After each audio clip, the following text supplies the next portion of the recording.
नमस्कार, आप देख रहे हैं 10 में है दम। मैं हूं आपके साथ सृष्टि पांडे और आज 10 में है दम में तमाम बड़ी खबरों पर बात करेंगे। सबसे पहले शुरुआत करेंगे कि किस तरीके से इस वक्त उत्तर प्रदेश की जो सियासत है उसका केंद्र इस वक्त दंगाई बने हुए हैं। कैसे दंगाइयों को लेकर लगातार उत्तर प्रदेश में सियासत हो रही है, चर्चाएं हो रही हैं। और दूसरी बड़ी खबर पर आज हम बात करने वाले हैं कि कैसे यूपी की सियासत में दल बदल का खेल लगातार जारी है। पहले भगवा छोड़कर साइकिल की सवारी की गई और अब साइकिल की सवारी छोड़कर कैसे तमाम नेता भगवा धारण कर रहे हैं, ये तस्वीर भी हम आपको दिखाएंगे। और उसके बाद आज बात होगी कि आखिरकार भारतीय जनता पार्टी के पास में विरोधियों को परास्त करने का आखिरकार सबसे बड़ा दांव इस वक्त है क्या। इन तमाम बड़ी खबरों पर हम बात करेंगे, लेकिन शुरुआत हम सबसे पहले करने वाले हैं दंगाइयों को लेकर, क्योंकि यूपी चुनाव में आप देख रहे हैं कि जिस तरीके से सभी दल इस वक्त मैदान में उतर चुके हैं, अपने अपने प्रत्याशियों का नाम घोषित कर दिया गया है। बीजेपी की बात करें या समाजवादी पार्टी की बात करें, दोनों तरफ से ही। लेकिन समाजवादी पार्टी की तरफ से जब सूची जारी की गई उसके बाद बीजेपी ने पलटवार शुरू कर दिया। और सबसे बड़ी बात, जो प्रत्याशी हैं उनके बैकग्राउंड को लेकर सवाल खड़े किए गए, उनके आपराधिक इतिहास को लेकर सवाल खड़े किए गए और बीजेपी ने साफ तौर पर पलटवार करते हुए ये तमाम बातें कही कि आखिरकार जो आपराधिक छवि के लोग हैं, जो दंगाई हैं, उनको समाजवादी पार्टी तरजीह क्यों दे रही है। देखिए रिपोर्ट में।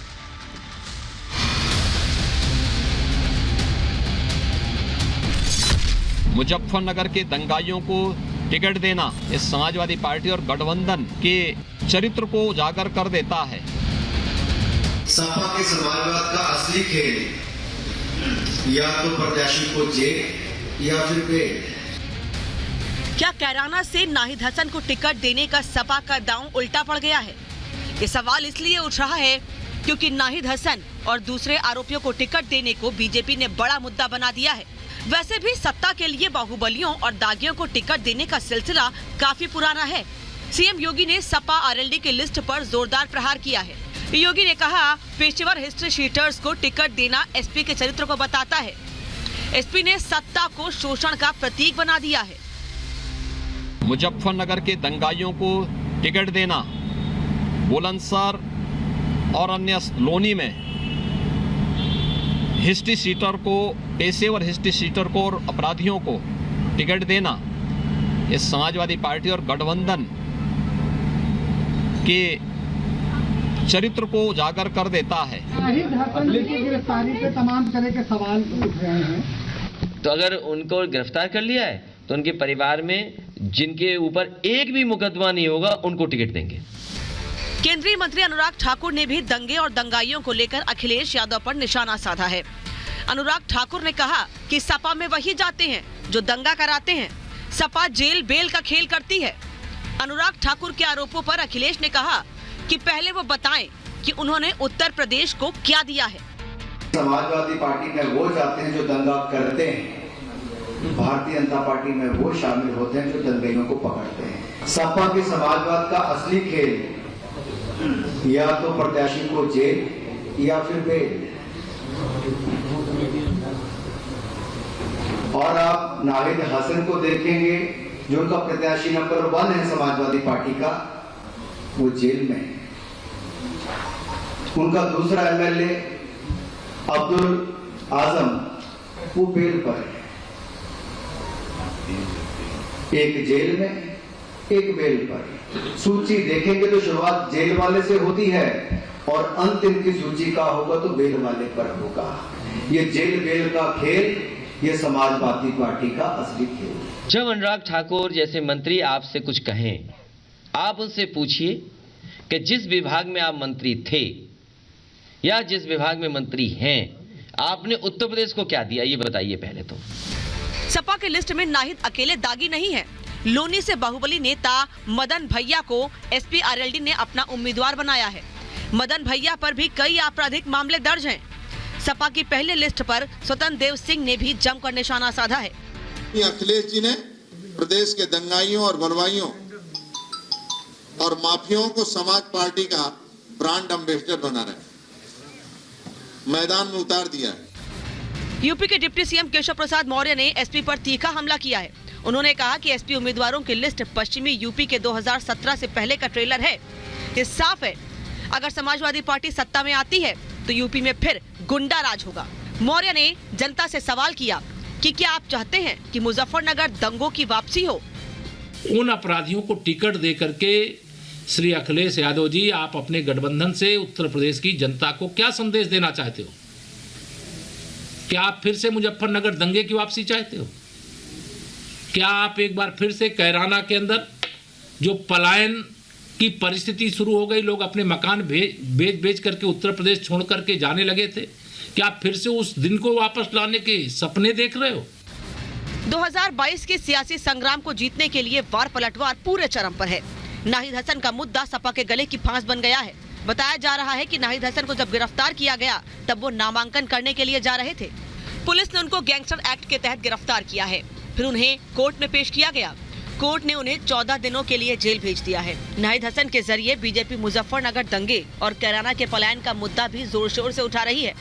अखिलेश यादव के बयान से साफ है कि पार्टी इस मुद्दे पर बैकफुट पर है। Bureau report, Republic Bharat.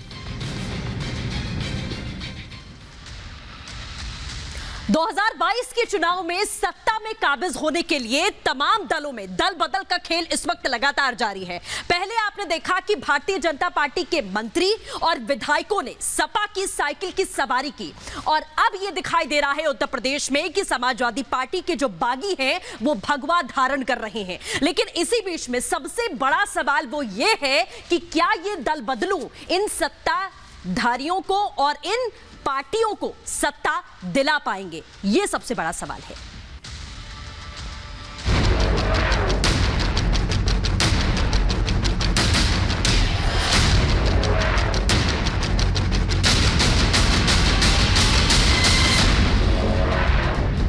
कि भारतीय जनता पार्टी के लिए जिलाधिकारी और पुलिस कप्तान मिल करके चुनाव लड़ रहे हैं, तो सोचो वर्दी में कैसे कैसे लोग छिपे हुए थे। पूर्व की सरकारों में जो व्यवस्था रही है उसी की परिणाम था कि कानून व्यवस्था बिगड़ी, खराब हुई, और माननीय योगी जी ने इस मामले में पूरी सख्ती रखी। सत्ता संग्राम में दल बदल का खेल जारी। पहले बीजेपी के मंत्री साइकिल पर हुए सवार, अब सपा के लोग ले रहे हैं बीजेपी में एंट्री।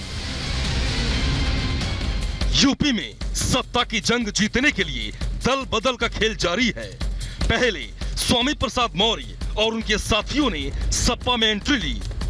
अब बीजेपी सरकार में मंत्री रहे दारा सिंह चौहान ने सपा की सदस्यता ले ली है। दारा सिंह चौहान के साथ आए उनके समर्थकों का अखिलेश यादव ने जोरदार स्वागत किया। वहीं बीजेपी में मची भगदड़ के बाद अब समाजवादी पार्टी के नेता भी साइकिल से उतरकर भगवा टोपी धारण कर रहे हैं।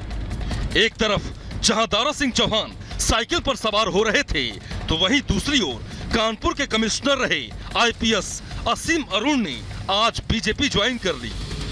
इस दौरान जबरदस्त वार पलटवार देखने को मिला। देखिए, पूर्व की सरकारों में जो व्यवस्था रही है उसी की परिणाम था कि कानून व्यवस्था बिगड़ी, खराब हुई, और माननीय योगी जी ने इस मामले में पूरी सख्ती रखी। तो सोचो वर्दी में कैसे कैसे लोग छिपे हुए थे। वर्दी में यही बात तो मैं कहता हूं पहले दिन से। क्या पंचायत का चुनाव आप भूल गए?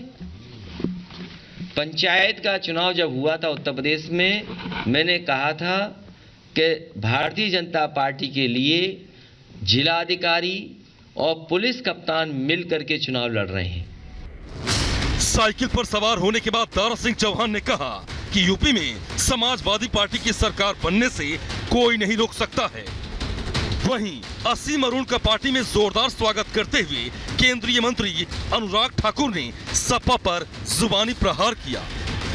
इलेक्शन कमीशन का चरणबद्ध तरीके से मतदान करने का जो समय निर्धारित है, मैं तो कहता पूरे प्रदेश के लोग, सभी लोग, पिछड़ा, दलित, तगड़ा, हर समाज के लोग, नौजवान, किसान, अगर आज बस चल जाए, इलेक्शन कमीशन कर दे आज मोहर लगाने के लिए, तो कल उत्तर प्रदेश का मुख्यमंत्री अखिलेश यादव को भारी मुंह से बना के दिखाने का काम करेगा। वहीं दूसरी ओर घनश्याम लोधी और शैलेंद्र सिंह, दोनों नेताओं ने सपा को जोरदार झटका देते हुए आज भगवा टोपी धारण कर लिया। दोनों नेता समाजवादी पार्टी के सिटिंग एमएलसी हैं। अपना अपना विचार 24 साल का एमएलसी हूँ और सुनिए सदन में सबसे वरिष्ठ सदस्य हूँ समाजवादी पार्टी के, लेकिन आज तक मुझको किसी भी कमेटी का चेयरमैन नहीं बनाया गया। यूपी के महासंग्राम को जीतने के लिए दल बदल के साथ साथ राजनीतिक दल हर वो दांव अपना रहे हैं जो उन्हें सत्ता तक पहुंचा सके। बीजेपी के बड़े ओबीसी नेताओं को पार्टी में लाने के बाद अखिलेश यादव को लगता है कि ओबीसी समाज का वोट मिलने से उनकी सत्ता की रेस आसान हो जाएगी। वहीं बीजेपी ने भी पलटवार करते हुए सपा के नाराज नेताओं को पार्टी में जगह देने की कवायद शुरू कर दी है। अब देखना होगा कि इस सियासी संग्राम में किसको जीत मिलती है और किसको हार। Bureau report, Republic Bharat. Uttar Pradesh के मुख्यमंत्री योगी आदित्यनाथ 2022 में चुनाव कहां से लड़ेंगे, इस बात को लेकर तमाम कयास लगाए गए, लेकिन बीजेपी ने जब अपनी सूची जारी की 2 चरणों को लेकर तो यह तय हो गया कि मुख्यमंत्री गोरखपुर से ही चुनाव लड़ने वाले हैं। और इधर बीजेपी ने विरोधियों को परास्त करने के लिए सीधे एक चुनौती वाला दांव खेला है और यूपी बीजेपी की ओर से पूछा गया है कि आखिर बुआ, बबुआ और मिसेस वाड्रा कहां से चुनाव लड़ेंगे, ये बताएं तो जरा, या क्या हार के डर से चुनाव लड़ेंगे ही नहीं। देखिए रिपोर्ट में।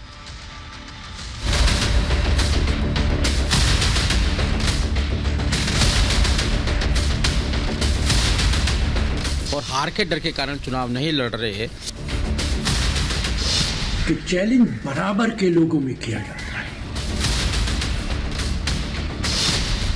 योगी गोरखपुर से लड़ेंगे चुनाव। बीजेपी ने चला चुनौती वाला दांव। बुआ बबुआ बताएं कहां से लड़ेंगे चुनाव।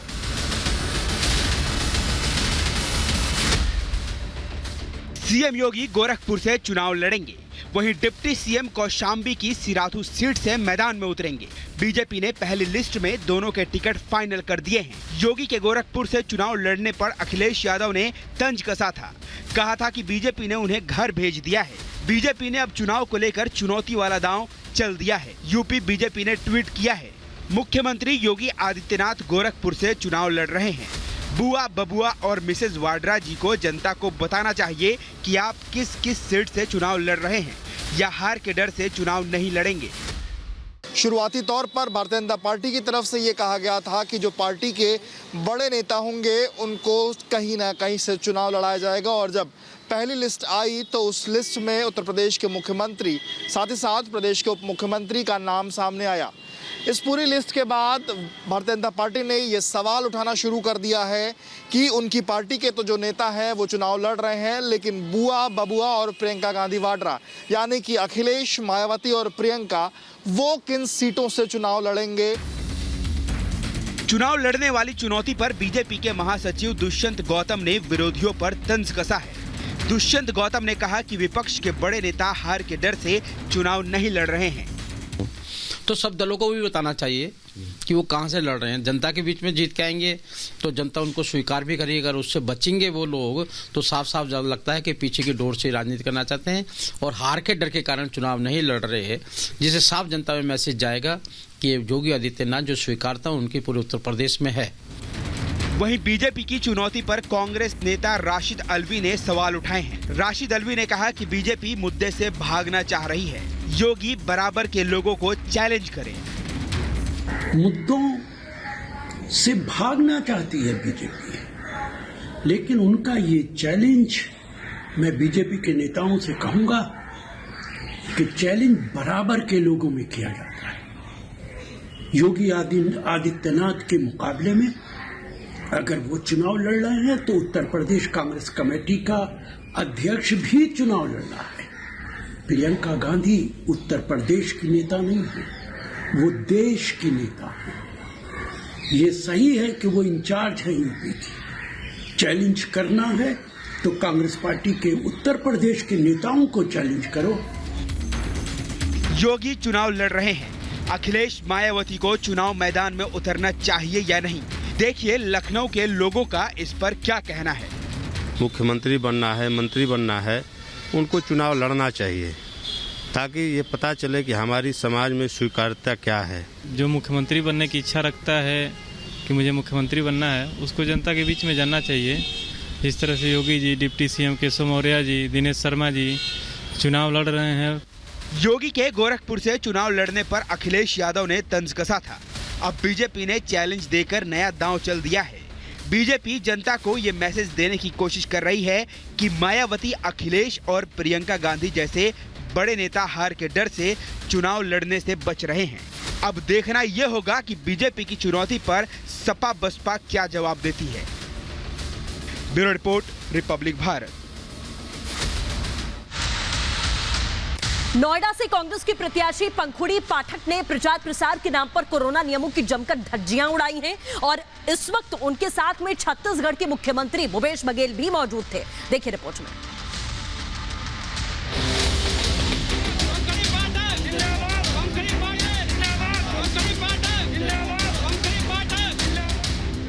नोएडा में कांग्रेस प्रत्याशी पंखुड़ी पाठक के डोर टू डोर कैंपेन के दौरान ऐसी भीड़ उमड़ी कि कोरोना गाइडलाइंस की धज्जियां उड़ गईं।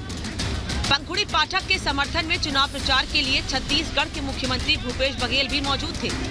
भूपेश बघेल और पंखुड़ी पाठक जब घर घर जाकर लोगों से मिल रहे थे, बड़ी संख्या में कांग्रेस कार्यकर्ता उनके पीछे चलते नजर आए। इस दौरान सकरी गलियों में लोगों की ऐसी भीड़ जमा हो गई कि सोशल डिस्टेंसिंग तार-तार हो गई। परेशान करने वाली बात ये थी कि इस दौरान कई लोगों ने मास्क भी नहीं लगाया। यहाँ तक कि खुद पंखुड़ी पाठक बिना मास्क के नजर आईं। बिना परमिशन चुनाव प्रचार और आचार संहिता उल्लंघन को लेकर अब छत्तीसगढ़ के मुख्यमंत्री भूपेश बघेल के खिलाफ केस दर्ज कर लिया गया है। पुलिस ने न सिर्फ बघेल, उनके साथ सैकड़ों कांग्रेस कार्यकर्ताओं पर भी कोविड नियमों और आचार संहिता के उल्लंघन को लेकर FIR दर्ज की है। कोरोना के खतरे को देखते हुए चुनाव आयोग ने रैलियों और रोड शो पर 22 जनवरी तक प्रतिबंध लगाया है। हालांकि इंडोर मीटिंग्स और डोर टू डोर कैंपेन की इजाजत दी गई है, लेकिन इसके लिए भी कुछ शर्तें लगाई गई हैं। इंडोर मीटिंग्स में अधिकतम 300 लोग शामिल हो सकते हैं और हॉल की कैपेसिटी से आधे लोग ही मीटिंग्स में आ सकते हैं। वहीं डोर टू डोर कैंपेन में भी कोविड प्रोटोकॉल का पालन जरूरी है। लेकिन कांग्रेस प्रत्याशी पंखुड़ी पाठक के चुनाव प्रचार के दौरान खुलेआम कोरोना नियमों का उल्लंघन किया गया। कोरोना प्रोटोकॉल्स की किस तरह खुलेआम अनदेखी की गई, ये सब कुछ तस्वीरों में कैद है। लेकिन इसके बावजूद भूपेश बघेल खुद पर दर्ज हुए केस को राजनीति से प्रेरित बता रहे हैं। निर्वाचन आयोग ने जो निर्देश दिया है और हमको जनता के बीच में जाना है, मतदाता के बीच में जाना है, वही सबसे बड़ा है। तो हम पहले से जा रहे हैं, अच्छी बात है और उसका गाइडलाइन का पालन कर रहे हैं। कोरोना प्रोटोकॉल का भी पालन सबको करना चाहिए। देश में कोरोना की रफ्तार बेलगाम है। इस संकट से निपटने की सभी कोशिशें की जा रही हैं। चुनाव आयोग ने कोरोना संक्रमण को रोकने के लिए रैली और रोड शो पर पाबंदी लगा दी है। इसके बावजूद नोएडा से जो लापरवाही और गैर जिम्मेदारी की तस्वीर सामने आई, वो परेशान करने वाली है। Bureau report, Republic Bharat.